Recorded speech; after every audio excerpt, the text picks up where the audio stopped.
dot in the title.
June 9th, Planning Board meeting to order at 6:31.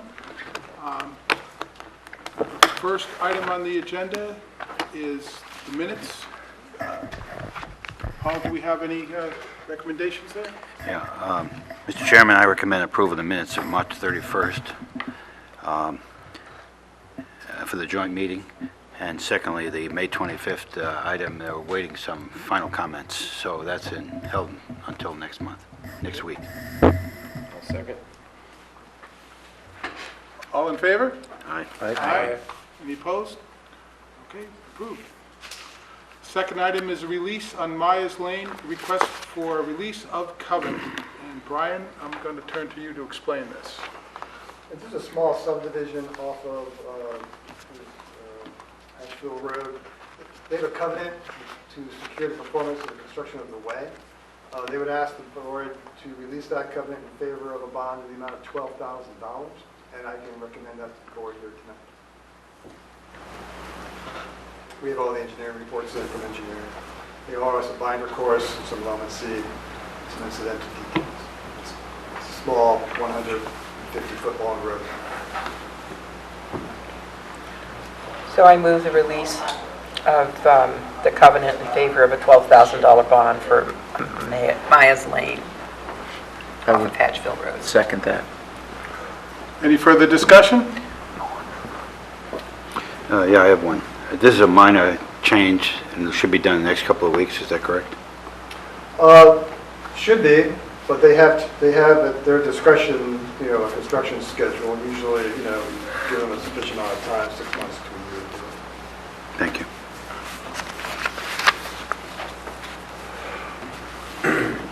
All in favor? Aye. Aye. Any opposed? Unanimous? Looks like we don't have any approval not required plans? Correct. We're clear on that? And then the next item is discussion for Nathan Ellis Highway LLC special permit to use a portion of the property located at 210 Nathan Ellis S. Highway for waste disposal contractor, WDC, by Landers Colley, is the engineer. A couple grammatical changes on one page before you start, if I might, Mr. Chairman. On page 4. I've heard about them. On page 4, which is therefore paragraph, last sentence, this request is also hereby also. You may want to delete the also. And then condition number 5, you may want to delete the words as may be allowed, because that could be confusing, and say except when allowed. So delete the words as may. Start with those grammatical changes. Thank you for your vote. Okay, so this is a fairly long draft decision, so we're going to take our time in going through it section by section. So what I want to do, hopefully, as we move beyond a section, we'll hopefully be able to give Brian an idea of our consensus at that point on each one. So,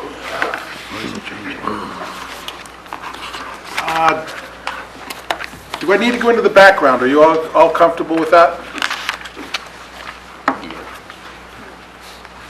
Ralph? Yes, Ralph? Yeah, I have one comment. In the last paragraph, it says, "In making this decision, the planning board must be aware." And that tends to say to me that that's like an instruction. And I would move that we strike "must be" and insert the word "is." I agree. I'm comfortable. Everybody comfortable with that? Where are we with that? Paragraph? Okay. On page 1, background, the 4th paragraph. I'm sorry, the 3rd paragraph, there's only 3, the last paragraph I said. In the first line, it says, "In making this decision, the planning board must be aware." And that sounds like an instruction to me. So I move that we strike the words "must be" and insert the word "is." And also in the last line, it says, "The planning board will exercise precaution and act conservatively." I would strike the word "will" and say "chooses to."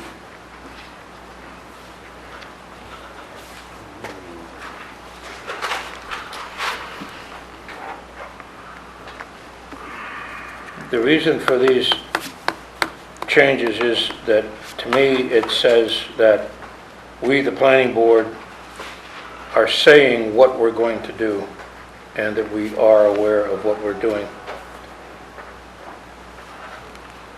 Ken? Just looking your way, any? I'm trying to figure, what was the last one? I got the first one. What was the last one he said? I didn't really get The that. last Could you sentence? repeat Go that? ahead, Ralph, they want to hear it again. I don't think they... Okay, Oh, we're all on page two. number 1. Yeah. Yep. We're under background, It is. the 3rd paragraph. The very first line says, "In making this decision, the planning board must be aware of the distinction, da da da da da da." I move that we strike "must be" and insert the word "is." So it will then read, "In making this decision, the planning board is aware of the distinction it must make between." In the last line of that same paragraph, midway through, it says, comma, "The planning board will exercise precaution and act conservatively." I move that we delete the word "will" and insert the words "chooses to." so that it will read, "The planning board chooses to exercise precaution and act conservatively." Okay, thank you for clarifying that. Okay, so what we're going to do is, we're not going to vote on every little thing here unless we have a problem. What we're trying to do is give Brian what's necessary to make the changes to this document and bring it back and finalize it next time, so that's So you good. don't want to, No, we want you to say exactly what you said. but what you read, Jim, initially was, when you came to this item on our agenda, you said discussion, Right. and the agenda says discussion / We're decision. not, yeah, I used the word discussion. I'm planning, well, my goal is to get through the whole thing, have Brian redraft it, come through it, and then have a decision, is what my intentions are, unless you feel differently. I definitely feel differently. I think that we're prepared to vote if we discuss it tonight. And I think that you should ask us whether or not we are prepared to vote. Well, let's continue on then, and I will. Okay? Okay, so I put a motion on the floor Okay. for these changes. I'll second those. Been seconded. All those in favor? Aye. Okay, keep going. Findings. The public board held 3 public hearings totaling some 9 hours of testimony. Appendix A of this decision lists the documents, letters, and Mr. Chair. reports. You don't have to You read. don't read it. You just go back to what you did before, I wanted to read this one. I chose to. Oh, okay, I understand. I know, just one, I particularly wanted to make the point that we had 9 hours of testimony. I wanted to revisit that, that's all I was doing. Making sure you understand. I understood, yep. And the planning board appreciates the efforts of the applicant and the public to inform the board of its concerns and the issues associated with this activity requested pursuant to this application. Okay.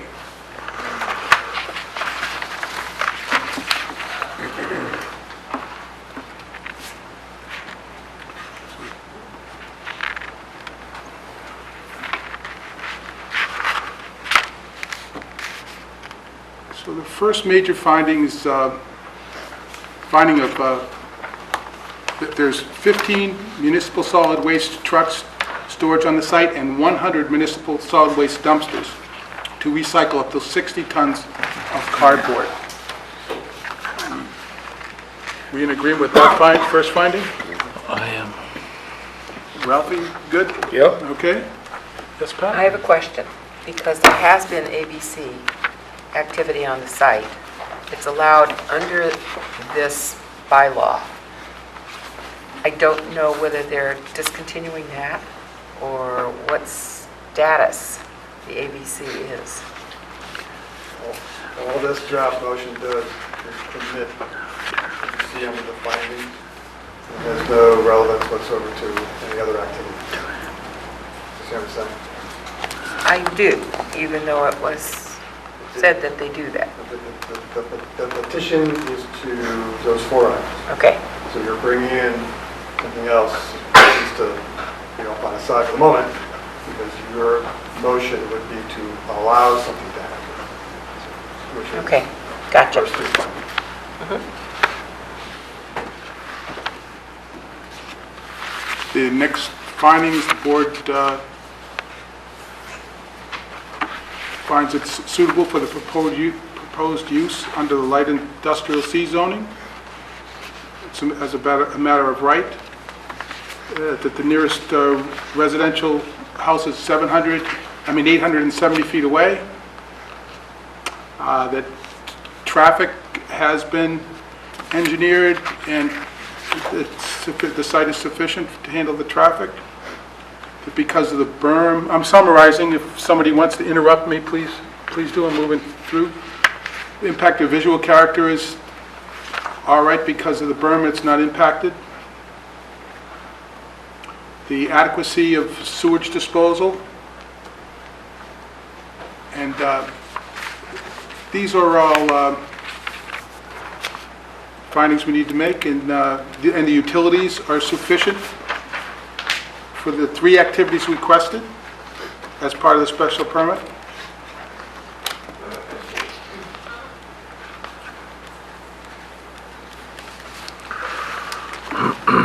Yes, Ralph? Yep, I have a comment on page 2, the middle of the page, where the,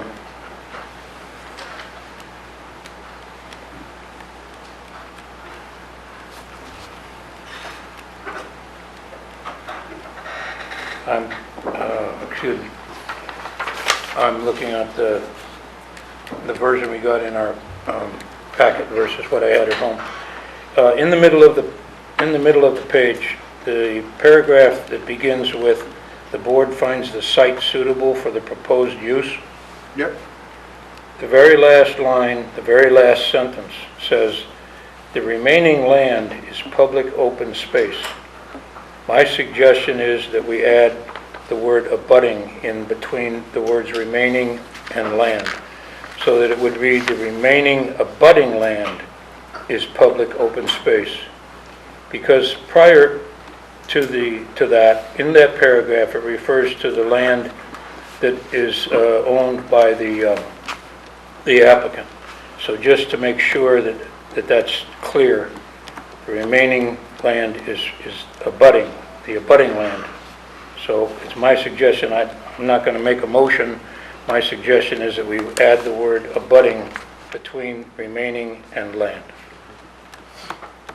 Okay, I think that's good.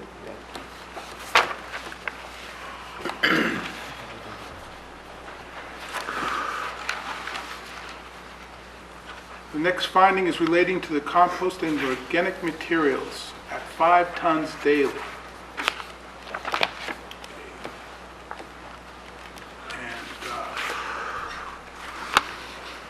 I don't need to read this. I mean, our finding is, we find that it's not adequate for that. We're all in agreement there? Yeah. Ken? I have no problems with that. Okay, you're all good, Ralph? I have one small Go ahead. change. Page 3, in the middle of the page, the paragraph that begins, "The board finds," the very last sentence, the very last line, I would say that the butters on Cloverfield Road and on the opposite side of Route 151, not on Route 151. So it's just a suggestion that we change the word "on" to "of." I'm okay. Everybody good? It's Cloverfield Way, I think. Even show? Doesn't even show. Doesn't show. And the locus? Cloverfield Way? Yeah. Okay. It is way.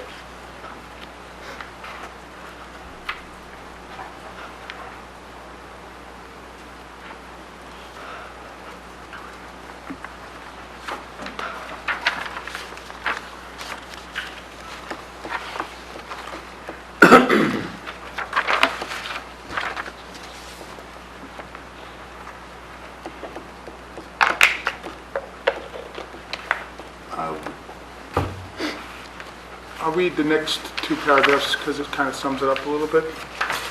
Therefore, based on the above findings, the planning board hereby approves the application of Nathan B. Ellis Highway LLC under section 240-64.5D of the zoning bylaws as it relates to the parking of 15 municipal solid waste trucks and the storage of 100 municipal solid waste dumpsters.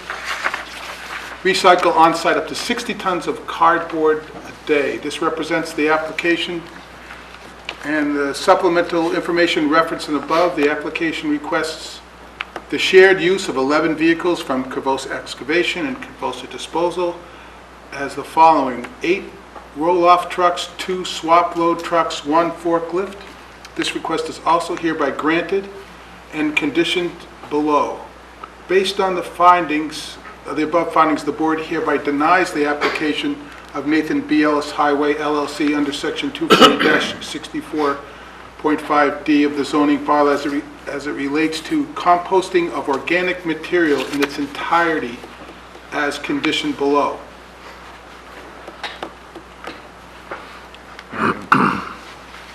All right? I agree with that.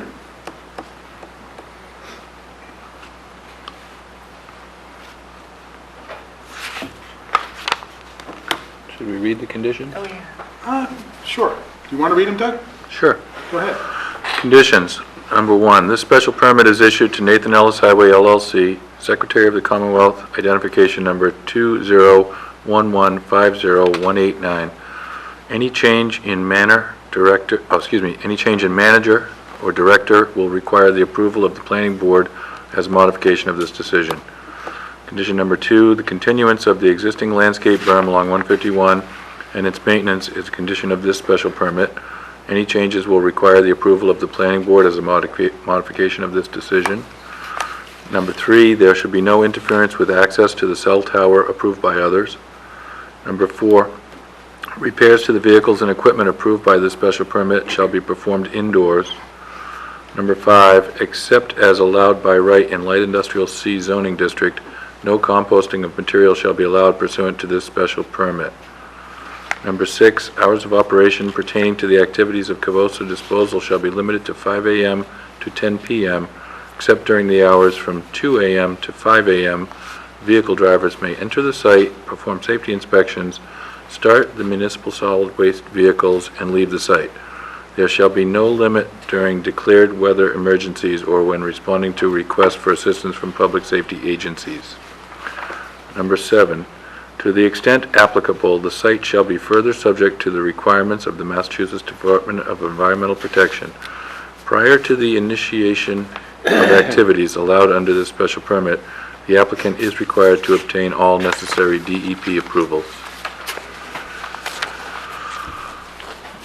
Go ahead, Pat, you have one? I More do. than one, but one- I've got more than one, but on number 1, condition number 1, I think it should be any change in manager/director/owner. I agree. I had that there as well. Manager slash, The owner is Nathan Ellis Highway LLC. right? And the corporation has a manager and a director. Right. So you're looking for any change in management, who manages the corporation. What if the whole corporation is sold? Yeah, that's a condition I would want to address. The corporation can be sold with a stroke of a pen, and you have a different owner operator. I was making sure I understand the board's concern. Let me check then for the exact verbiage on that. Okay. Now we'll check with Attorney Duffy. Yep, because corporations are sold every day, so. I will check with Attorney Duffy as to the proper language.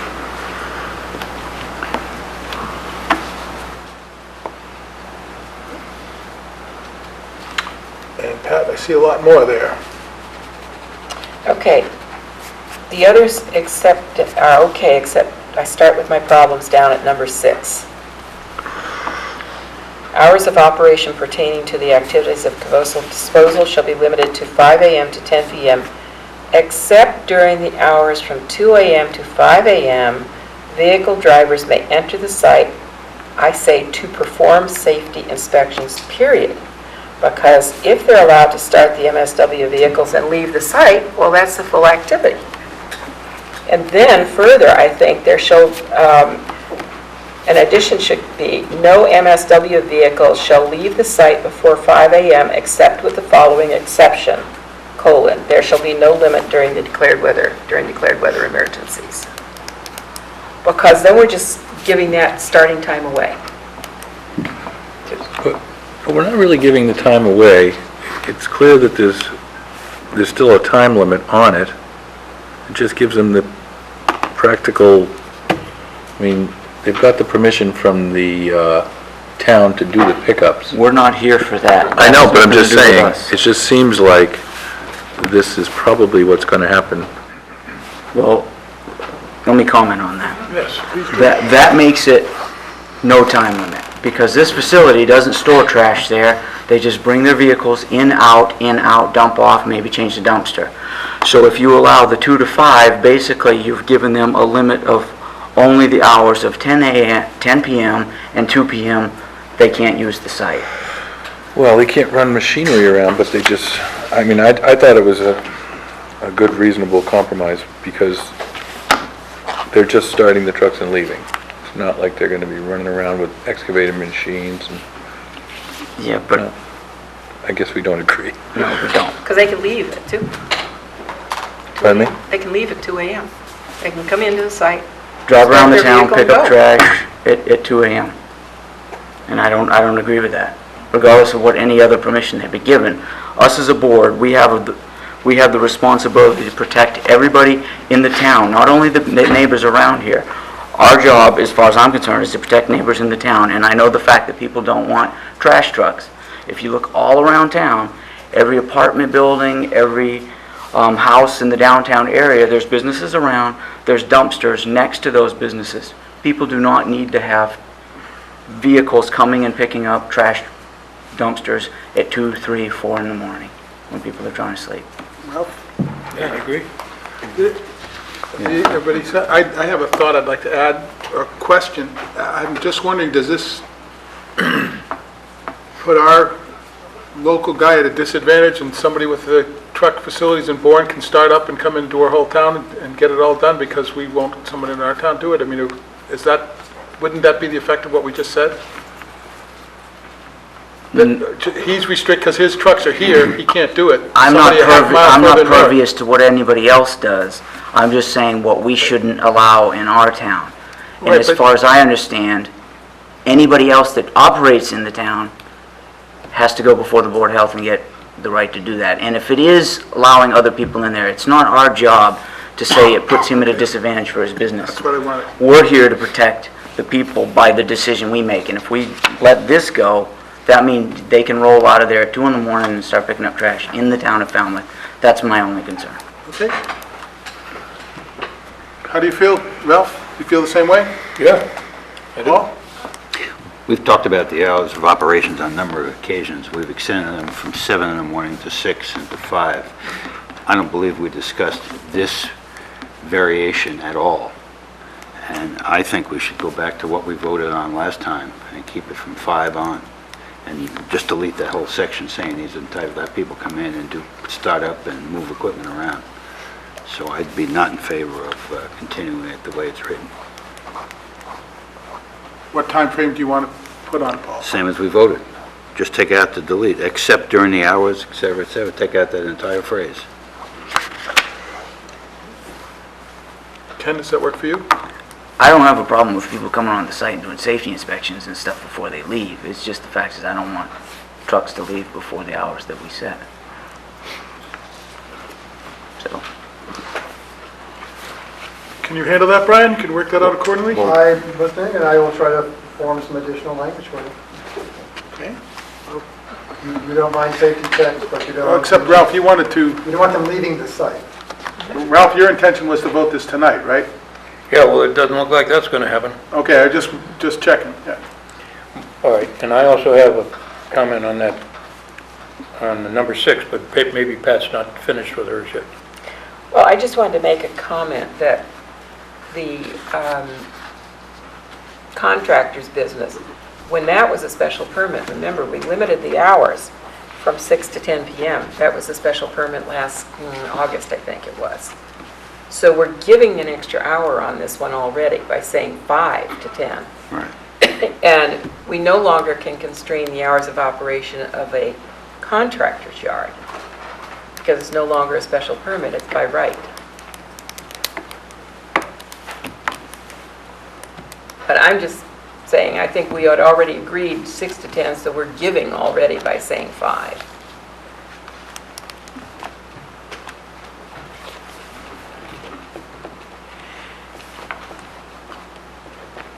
Just for clarification, I think that the contractor's yard, that only exists if they're doing it in the light industrial C. If they're Yeah. special, if they're in agriculture, which they could have, that's where the special permit That's kicks why, in. Okay, I'm just that's making why it sure was I'm a clear. special permit. Now they have I got you. contractors by right.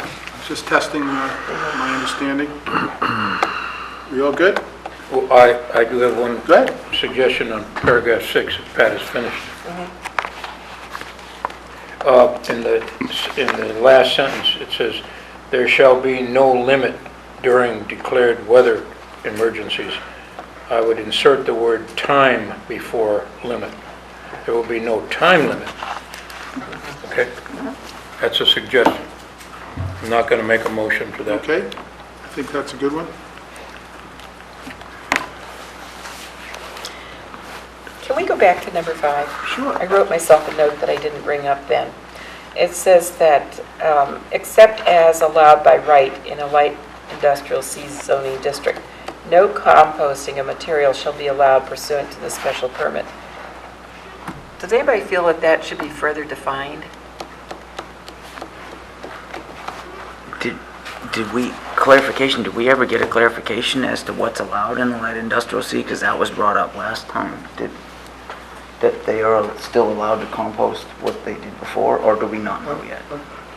Under the contract, for contractor's yard, you can do certain, composting, create loam, whatever it might be. That's something that would be customarily incidental to the use allowed as a matter of right. You could have. But this condition states unequivocally is that pursuant to your permit, that might be allowed. But you don't want to impinge upon the rights of the other tenant to perform what they're allowed to do as a matter of right at town meeting. Is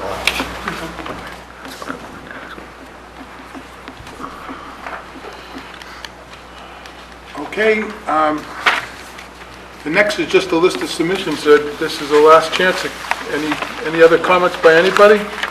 That's good, another one. Oh, I do.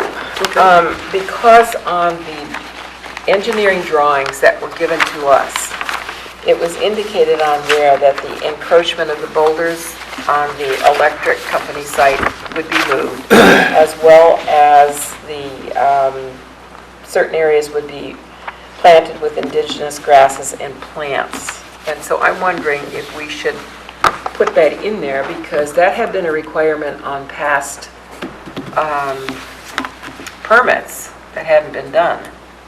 So do we want to say something that there has to be compliance from past infringements? I don't know whether we can, want to, or should. You're issuing a, am I I think so, yeah. I think you're going to say what I would. Nathan Ellis Highway LLC a permit to do something.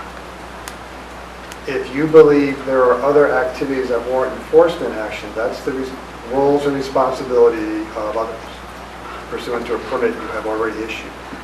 So I would try to focus your attention on what you are going to permit pursuant to the special permit, or not permit. There are other issues associated with jurisdiction of others or other permits, approach it from that. That's fine. I have that opens up a question that I would like to ask. You talk about other agencies for policing or checking up. Is it this particular location is giving a special permit? Does that automatically allow people that would enforce the permit conditions to inspect the site, or is that something we need to put in as a condition? You're going to enter onto private property. It has to be, with the permission of the property owner, or you have a warrant. You couldn't condition your special permit for entry at any time. You can't condition it that way. You either have to have their permission, or it has to be plain view from a public way.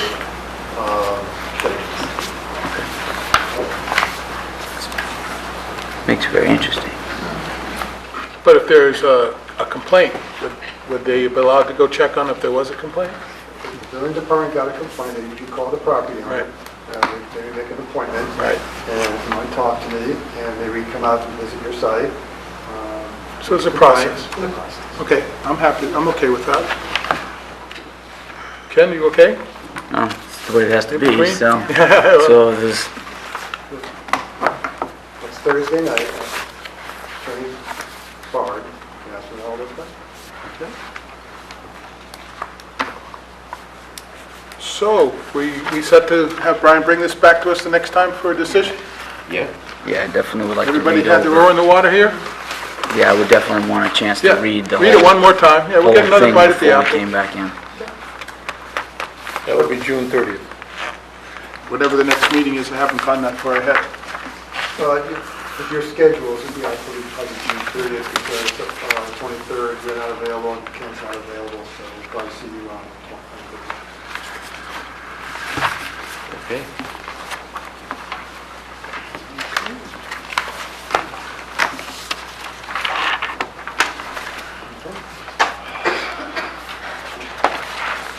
All right, well, moving right along. So, staff, go ahead. If you want, Mr. Chairman, I'm expecting the building commissioner here for our Oh, discussion about are we early? elevations and velocity zones. So if you want to move on to the transportation element goals and policies, you can wait for the right. Absolutely. I'll make the motion to take that out of the way. Second. Second. All in favor? Aye. Opposed? Very good. Transportation.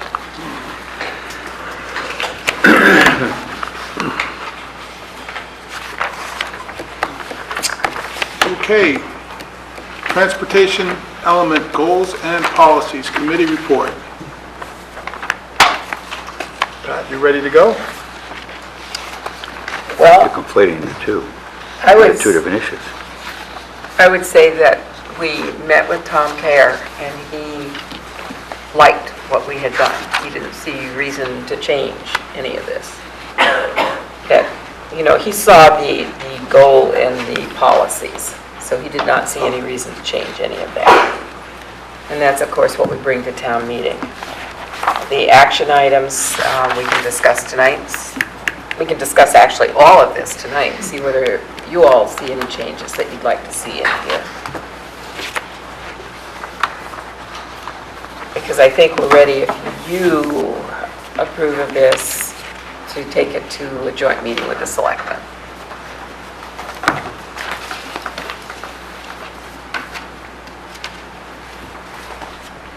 Bob, you think we should read the action items? Maybe for the public. Yeah, why don't you- benefit, Right. sure. Why don't you go ahead Okay. and do that? The action items for the transportation element, strengthen partnerships with regional and state transportation agencies and private institutions and service providers to increase communication, share information and resources, and coordinate scheduling and programming. Short term would be to begin immediately. Responsible parties would be the DPW, the planning department, and the town manager. Design and implement the improvements recommended in the Main Street Route 28 Transportation Management Plan prepared by McMahon Associates. Expected completion November 2015. Short term begin within the next 6 months. Responsible parties, DPW, Board of Selectmen, Planning Board, Town Meeting. Consider the creation of a task-specific transportation working group to develop multiple proposals to better manage Falmouth's transportation network. Short term, complete within the next year. Responsible parties, Board of Selectmen, DPW, Planning Board. Review subdivision design and construction standards for infrastructure investments and streetscape design considerations to further transportation goals. Short term, begin within the next year. Responsible parties, the Planning Board. Strategically invest Chapter 90 funds to strengthen network connectivity. Short term and ongoing, begin within the next year. Responsible parties, DPW and Planning Board. Begin to implement improvements recommended in the bike plan prepared by the Cape Cod Commission. Short term, begin within the next year. Responsible parties, Board of Selectmen, DPW Bikeways Committee. Comprehensively evaluate Falmouth's existing public transportation infrastructure, including age, quality, and maintenance needs.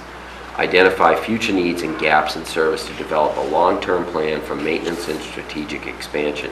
Pay particular attention to intermodal connections, accessibility, and safety improvements. Compile a baseline data inventory of resources.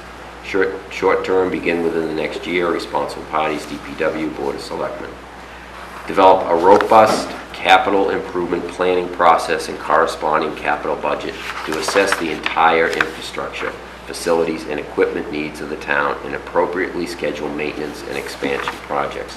Short term, complete within the next 2 years. Responsible parties, DPW, Town Manager, Finance Director, Finance Committee, Board of Selectmen, Town Meeting. Recommend zoning changes to allow alternative refueling stations. Midterm, complete within the next 5 years. Responsible parties, Planning Board, and the Town Meeting.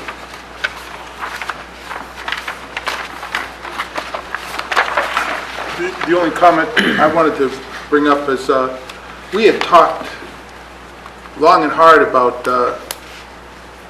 having a transportation committee, and the reasons why we don't have one now. And the goal here was to, if we started back with having a specific goal, if we had a group that had a charge, and they could focus on getting one major task done, that might be a way to get that committee moving again. And that was our thought process, wasn't it, Bob? Yes, and we also came up with, one of the things from our discussion with Tonka here is that we need to, they're looking at bringing the commuter line into Buzzards Bay, and how do we get people from Falmouth to utilize that? So the interconnectivity with transportation hubs, it would be one of those tasks that we could... They could focus on that. We could have that group focus on. The other thing that he brought up, and I thought was really important, that because we don't have a group that's watching this, there may be some funding from time to time that's both by state and federal, that if we had a group that was actively working on it, would be in a position to take advantage of it, and the fact that we don't could be a disadvantage. And so he did mention that the other towns, that's what their transportation committees are on top of those issues. And we don't have one, so. Yeah, instead of just relying on Chapter 90 funds. Right. So there might be other ones out there. That's a decision of the Board of Selectmen to do that. All we Yeah, can do we is can't. encourage them to This set up is, that as you committee. notice, this is a recommendation from us to the Board of Selectmen. You're right, it's not our job to do that. We're pointing it out, though, as part of the plan. The thing I was going to make, we've reviewed this several times. I think it's a very, very good document, very comprehensive. But the more I look at it, I looked at bullet 3, and bullet 3 says to develop multiple proposals to manage. What is anticipated on that? Proposals from whom? You would have the Bikeways Committee, you might have people like Tom Cahere with the railroad. You would have the DPW and what they're doing in order to either create sidewalks or bikeways or things of that nature. So these proposals could be private sector or public sector, not necessarily Falmouth alone. Right, right. Could be Because it's such a statewide. lot, transportation is such a big thing, and it's not just Falmouth, it's the Cape and over the bridge as well. So you're dealing with not only local stuff, but regional entities as well, state entities. Ferries, I mean, there might be ferries from New Bedford to Falmouth at some point, who knows? So you're dealing with steamship authorities and ferry companies, so it opens that door for all kinds of different agencies from different modes of transportation to be involved. Thank you. Pat? The other thing that I gathered from Tom, too, is that his group, the RTA, tends to be a hub of information. And so this group, I think, would be tasked to bring that information as it is relevant to Falmouth, too, for the funding mechanisms and what is going on that maybe we can connect to. Because right now, we felt when we were discussing all of this that there is a lack of information as to possibilities. It may be only our perception, but that was a perception that we had.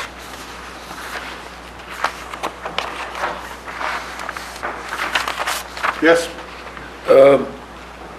I'd like to ask the committee, when you develop these goals and policies, you do a lot of interviewing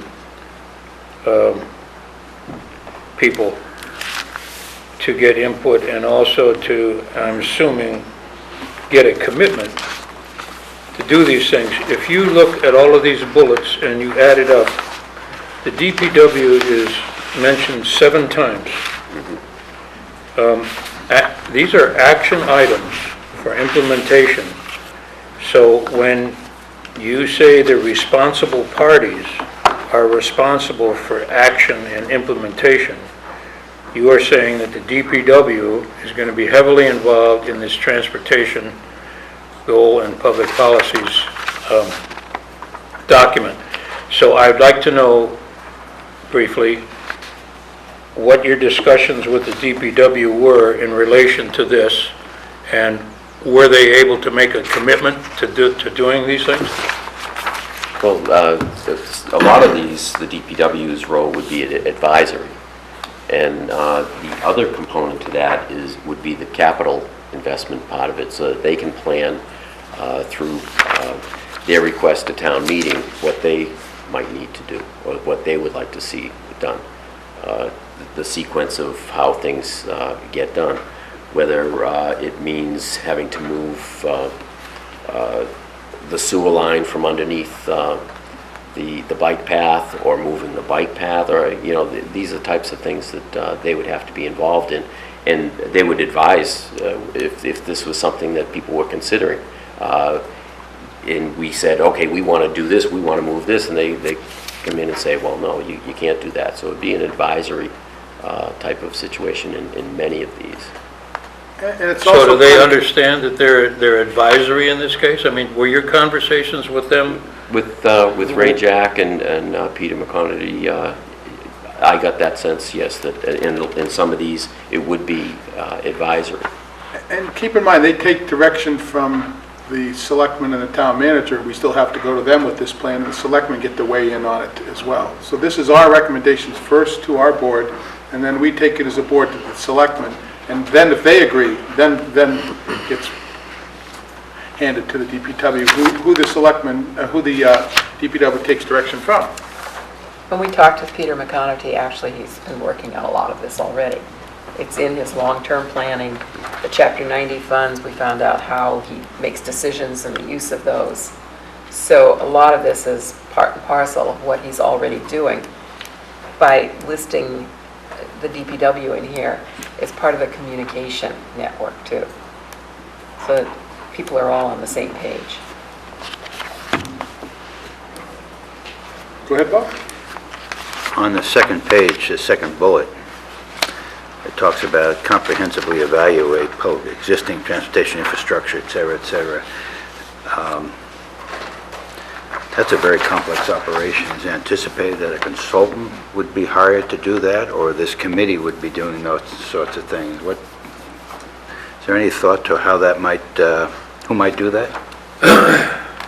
DPW is already doing that Yeah. as part of their long-term planning. So again, it's DPW involvement. Yeah. Thank you.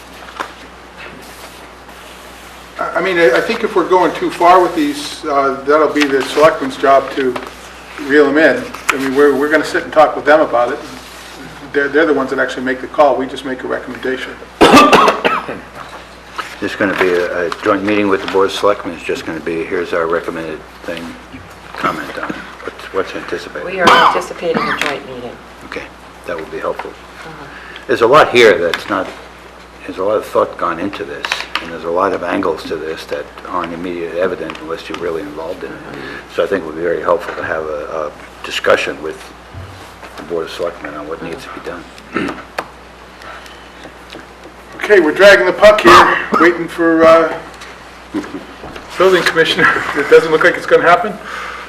I checked our messages upstairs, and I guess there's no message from him. I know he's a very busy man. If the board wants to, wrap up this conversation, we can, I can at least brief the board on what the issues are with his philosophies on the building code, and try to schedule audio on the date. So, Or we could move on, Do I finish hear- off all the rest of our stuff. Yeah. well, that's it. Yeah, why don't we just continue on with the committee reports? All right. How about a motion on the transportation goals?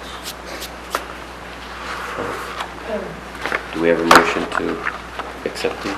I move. I make the motion to do that. I find it difficult. Yeah, we You make a motion for something that we You're on the did, so- committee, it's like, Yeah.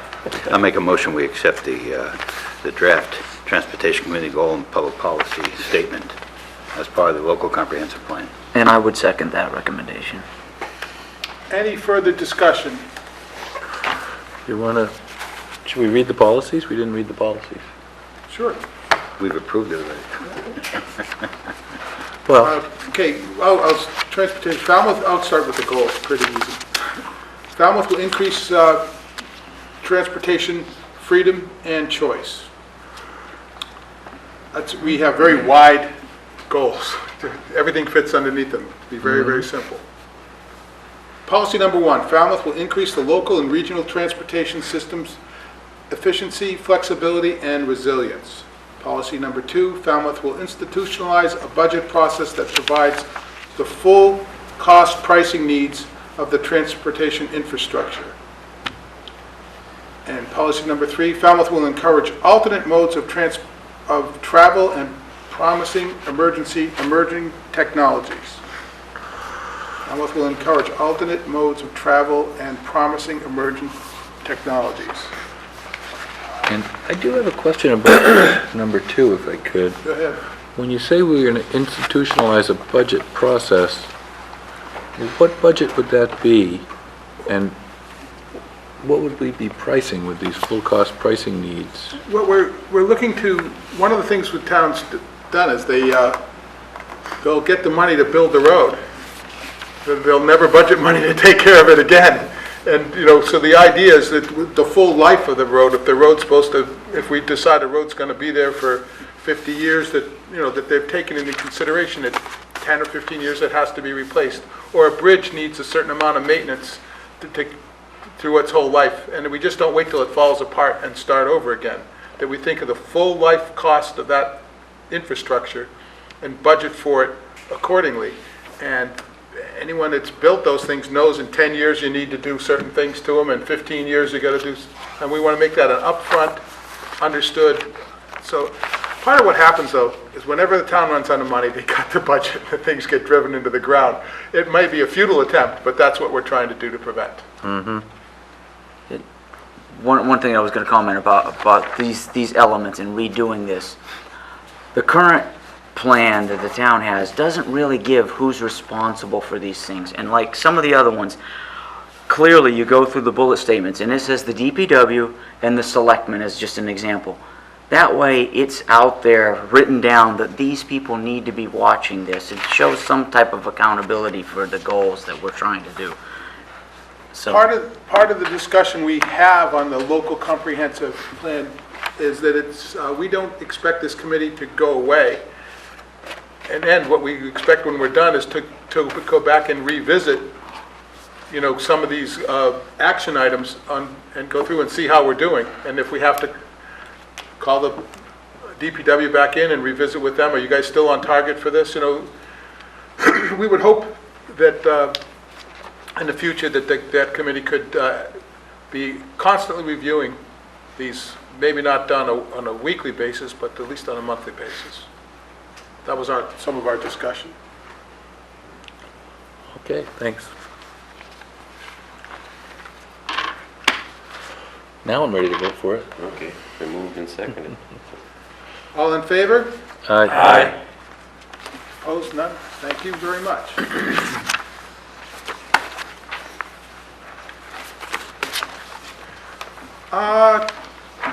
Committee reports.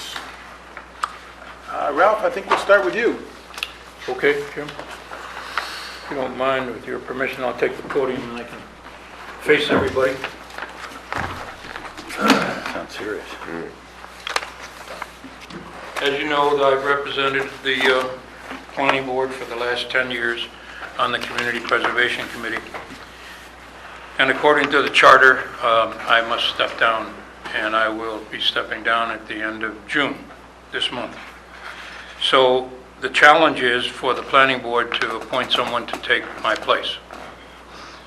I sent you all an email with some details about what's involved, and I also mentioned the mission statement so that you could take a look at it before tonight.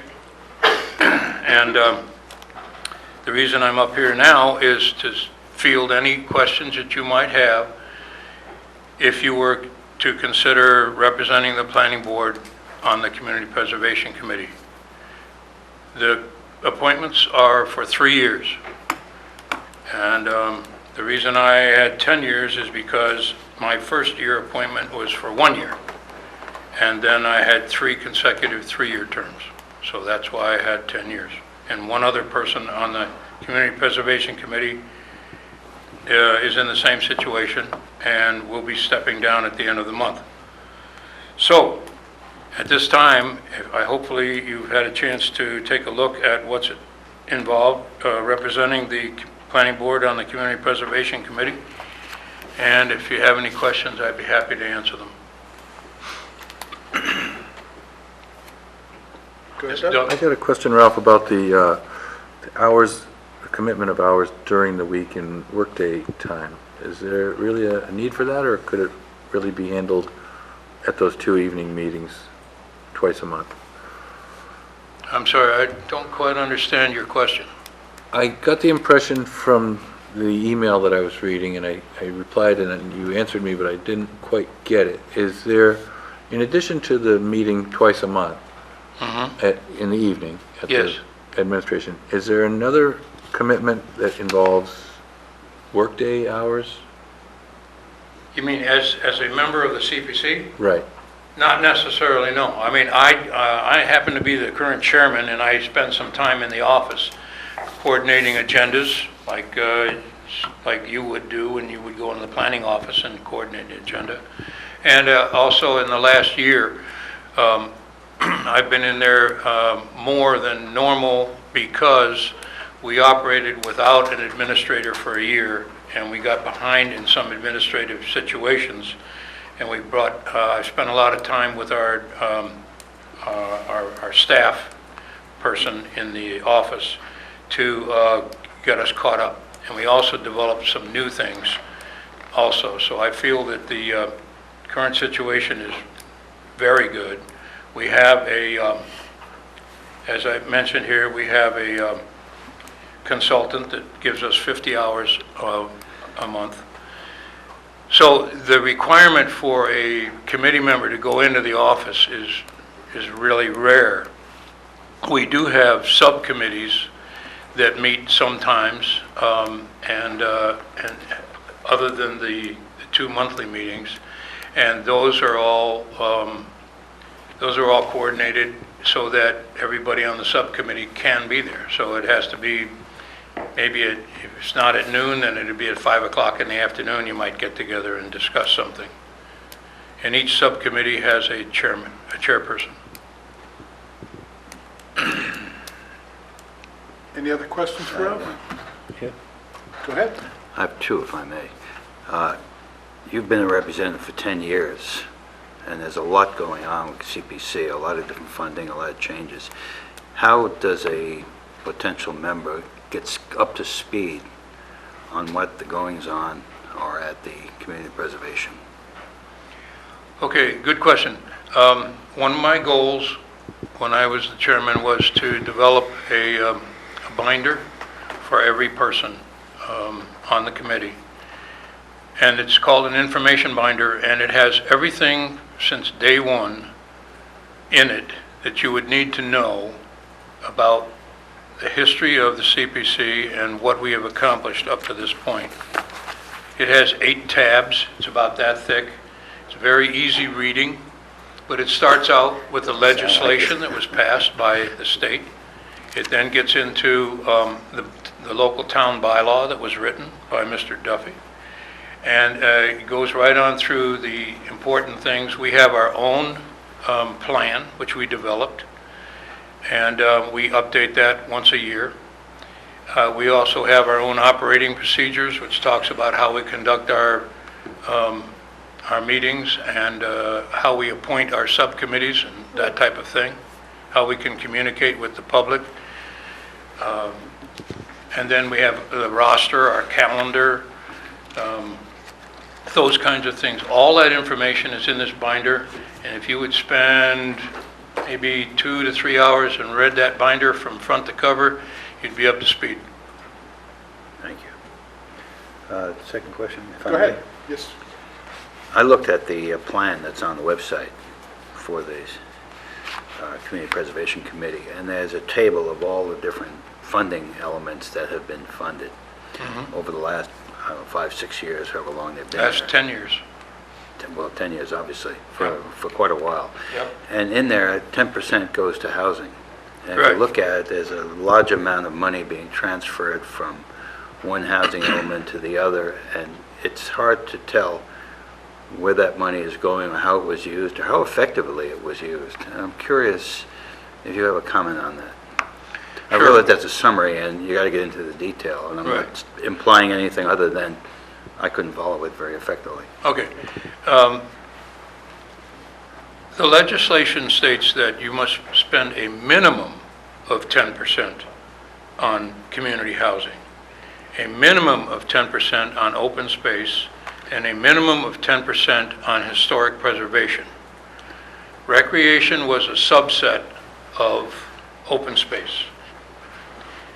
So if we take them one at a time, open space is easily covered every year. We don't have to even consider it at this point, because when we inherited the land bank, and the land bank was converted into this Community Preservation Act on Cape Cod, because Cape Cod is the only part of Massachusetts that has a land bank. So when we pay the land bank debt every year, we easily cover the 10% for open space. In fact, it's usually like 50% of what we have goes to paying that debt. So then we have left over. We have money that's spent to money to spend on community housing and historic preservation. But as I said earlier, recreation is a subset of open space. Well, the big cities in Massachusetts didn't have any open space to spend 10% on. So they didn't participate in the Community Preservation Act until they lobbied and got the legislature to change the legislation. And they changed it and allowed certain things under the category of recreation so that that would cover the 10% for open space. So now the cities can participate in the Community Preservation Act because even though they don't have the open space to buy or to develop or to save, they can spend that 10% on recreation. And obviously all big cities have recreation needs. So bigger cities, more towns are participating in the CPA every year. I don't think there's been any town that has voted to drop it. You can spend and tax yourselves up to 3% to participate in the Community Preservation Act. When we inherited the land bank, we were already taxing ourselves 3% for the land bank. So we didn't have to increase our taxes. When you tax yourself the 3%, you get the maximum match available. 10 years ago, we got a 100% match. We had a lot of money. Now the match is down to less than 20% because more towns are participating, and the land bank is funded by real estate transactions. And as all of you know, real estate in the last few years, the number of transactions was considerably down because of the economy. So the money going into the fund was much less. So over the years, we've seen a decline in the state match. So now Paul says, if you look at our plan, you see that money was moved around and spent on housing. Not all of it was spent on housing. Some of those acts, some of those articles in town meeting moved money from one place to another under the housing portion of the act. So it wasn't all spent on money. Some of it was moved, but to move it, we had to go to town meeting with an article. And so therefore, it looks like you spent more money on community housing than we actually did. We simply moved some of it from one fund to another fund. I think we have other reports. I think that's good, Ralph, thank you. Sure. Thank you. Let's see, got a list here. Paul, we got a water quality management. Got anything? If I could make a suggestion, do we have to appoint someone to the community? Well, he was hoping we're going to get a volunteer. We're working on that. Somebody's got to do it. Well, you're retiring the end of Yes. June, and we're getting close to We the end don't- of June. We're not going to have We a have to do it representative. tonight, is the question. No, but it has to be a member of the board. It has to be a member of the board. But if his term expires this month, and we're not going to meet again until the end of the month, I think we need to consider Think we need to an do it. appointment. And I'm willing to make a recommendation. Well, if I could, Anybody Jim, but me. if I could just add one thing. If you were to find someone who's willing to serve tonight, or if even considering serving tonight, anyone is considering, I suggest you come to the next two CPC meetings, because we're just starting to look at proposals for fall town meeting. So there's 13 proposals that we've received, and so we will be starting to look at those, and then it goes right into interviewing the people, and then recommendations, and that will all be done in July and August, and I won't be there. When's the next meeting? The next meeting is this coming Thursday, and then the following Thursday, and then there's no more this month. Well, the following Thursday, we have a You have, presentation, I believe. Right. that's not mandatory. No. Doug, you were asking some questions there. What- I was just Is it curious, fitting into your schedule? curious what I'm setting up my fellow colleagues for when I nominate them.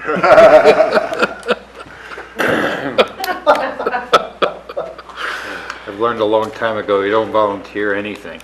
Keep quiet. Actually, I've talked to some of the members of the board, and I think it's important. This is a very important activity, as Ralph's been doing it. And I think it's important to the town. I think it's important to the planning board. And I'd be pleased to be considered as representative to the CPC, Hey, pending other candidates. Second? I nominate Paul. Okay, well, Paul self-nominated, has Yeah. been seconded. Good job. All in favor? All in favor? Aye. Aye. Congratulations. I abstained. Thank you, Paul. Thanks, We Paul. needed somebody. I was Yeah. wondering. Commitment, okay. Yeah. No, I think it's a very important issue. I do too. and I think And Ralph, for your dedication for 10 years. Yeah. Thank you for representing us. You're welcome. Here, here. if I 10 can- years, that's If I amazing. can just add, I thought that was a very good summary, and I think I'd like to call on you for some backup information needed, because it's going to Sure. be a bit to jump into this. I'd love to see that briefing handbook. Yep. Great. Okay. Okay. This is the meeting I should have missed. Well, I think we're all set on the local comprehensive. We talk about that every meeting. Do you want to talk about it more tonight? All anybody needs to know is that our next unit is the historical unit. So we're starting to move on that.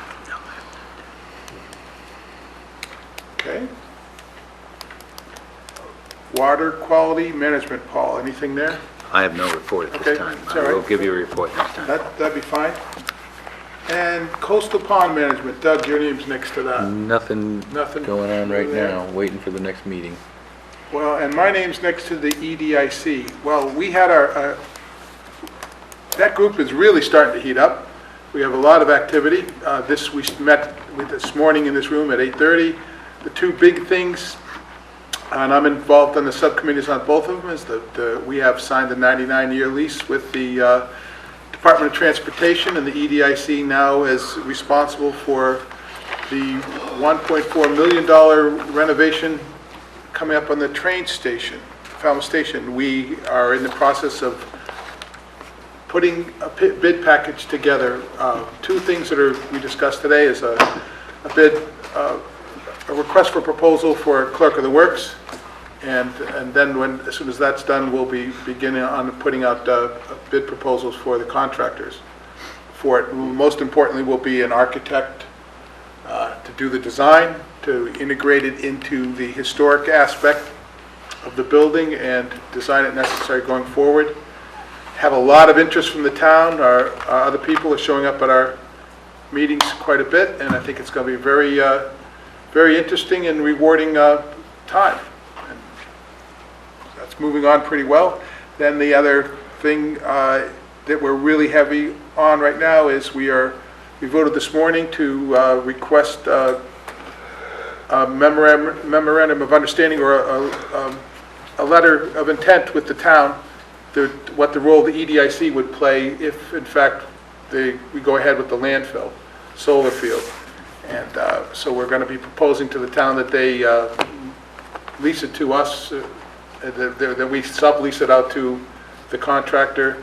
And in that proposal, we'll be looking for a modest fee for our role, but the general role will be to raise revenue, money for the town on an asset that we're just spending money on now and hopefully turn into a positive cash flow is the intent.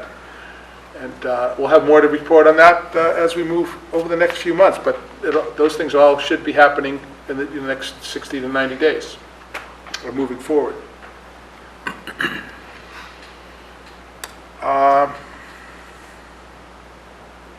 That's it for the EDIC. No other committee meetings? Well, I want to bring up that traditionally we indicate our willingness Oh, to yes. continue to serve Continue, yes. if we wish, and we've already got Paul for the CPC, but we've got other committees that have just been reporting. I'll stay with the EDIC since I am a member of it, too. I think I'm in the best position to do that. And I'd like to continue with the CPC. LPC. No, the LPC. I'll rescind the I vote. want you to continue with LCP, that. Local Comprehensive Plan. Got Yes. CPC on the brain here. Yeah. And so would I? I'll let you know. You'll let you know? No, I'll stay.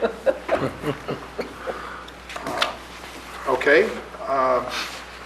Other committee responsibilities, Doug, are you all set on the coastal ponds? You'll stay, or Yeah, I'll whatever, stay with that. as and, necessary? That's an easy one. It's not meeting that very often. Paul, in addition to the CPC, stay with water quality as well, or I'll be happy to. happy to do that? Everybody all set with that? Just kind of informally agree that's what we're going to do? We need to find something new for Ralph. Well, It's called sabbatical. let him breathe for a while. It's called tennis.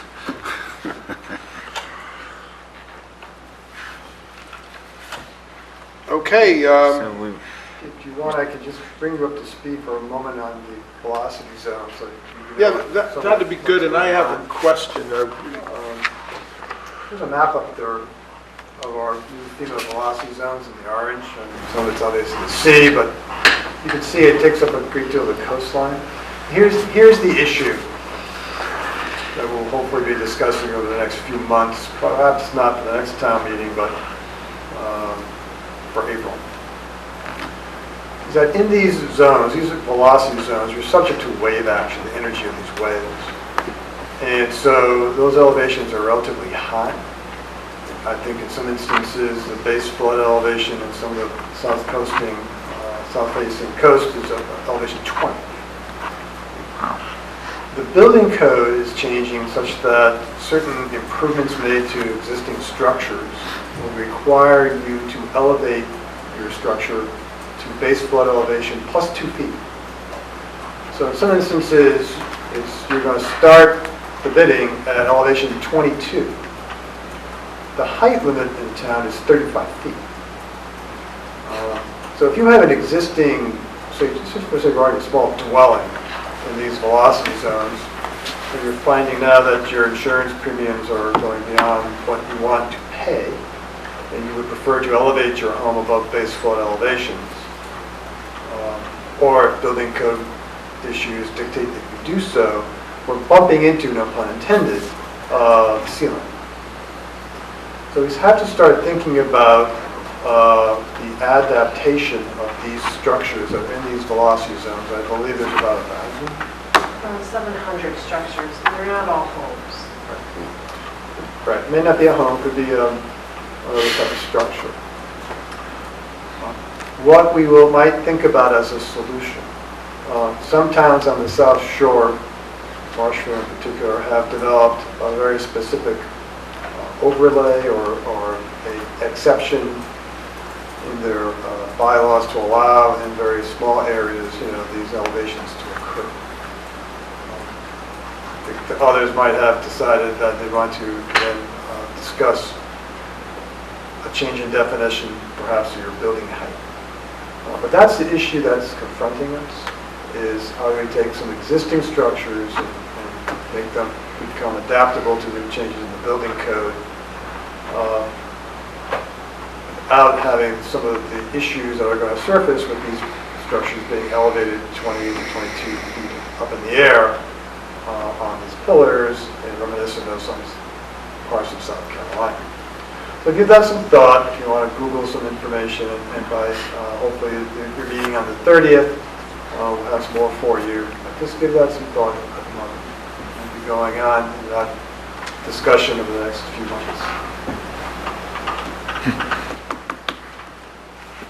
Everybody else, I have a comment, but I want to give everyone else a chance first. You all set? I practice this. I'm buying and selling these homes and getting permits for them. And if you were to take this to the extreme and say that you add the building height to the base flood elevation +2, there are some small capes at the end of Mill Road that are that are at a 5-foot level. Their sea level of their house is 5 feet. The flood zone they're in is VE 14 or VE 15, and you add 2 feet to it, that's 17. The house is, the roof line at 35 feet will be 47 feet in the air if you do the math all the way through. And now that's an extreme, but I just wanted to just lay that out. There are some of them being, right now they're capped at 35 feet. They can't do it. They measure from the ground now. They go four places around the foundation. For those of you who used to getting the elevation certificate on a foundation, they measure, they figure that out, and they go up 35 feet from there. If they were to do that from the 17 feet, which is in this case 5 feet, 17-foot elevation above the water, 5 feet off the ground, that's and go 35 feet from there, that's a 47-foot structure high. So it's really, and then the house immediately behind it is in a VE zone that doesn't have that capability, so that the house in front would automatically be 10 feet higher. You'd be basically creating a ridge in the red strip up real high. And that's something we need to think about, change the look of our town if in fact we do that. It's just the thought process. Having seen this, I did a little work on it, so I wanted to listen to Mr. Gore's thoughts on it too, because it's going to be a big decision for us all. So that's the issue, so get ready for some discussion, and we'll see you probably on the 30th. Okay, that ends committee reports. I didn't see any general course, oh, here it is. What do we got here? Okay, we have received one letter. It was addressed to me. I definitely saw it, and I have passed this on to staff for their work on it. It's from McGansett Crossing LLC. Yes, we try to schedule a meeting with the manager director of McGansett Crossing LLC the next week or so and discuss his proposal. This is regards to the planning board being the local housing partnership that's likely just appointed to. But we have to look at that application and get back to the manager with regards to how we're going to proceed before it comes before the board. And that is the only thing on general discussion. General correspondence. The next meeting is, it's a Thursday meeting, and this is a joint meeting with the ZBA, and it's a training meeting. Is that correct? We'll have roles and responsibilities, and Attorney Joel Barr from Coupleman Page will be your trainer. I'll be there for the beginning of it. everything's set up, and he does this throughout the state. He's been doing it for a long time. He's very good. So ask him all the questions you want. Off we go. And that's Right. at 6:30 here. 6:30 right in this room. And it'll be a zoning, their home court, right? It's their meeting? Yeah, we'll make it their meeting, and let It's a Thursday, we usually do it that way. Right, Dr. Foreman can chair the meeting, Yeah, but it's going to be mostly a presentation. I know. But our practice is whatever night we're meeting on, it's the home, they get the home. It's a Yeah, away we're game. visitors. It's an away game. They're away game for us.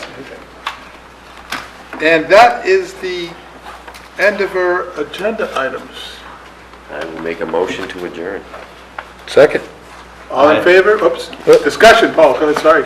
Gotta be Wait till quick. it stops raining. Yeah, well. We're having so much fun. All in favor? Aye. Thank you very much. Thank you. Thank you, everybody. Good job, Jim. First night.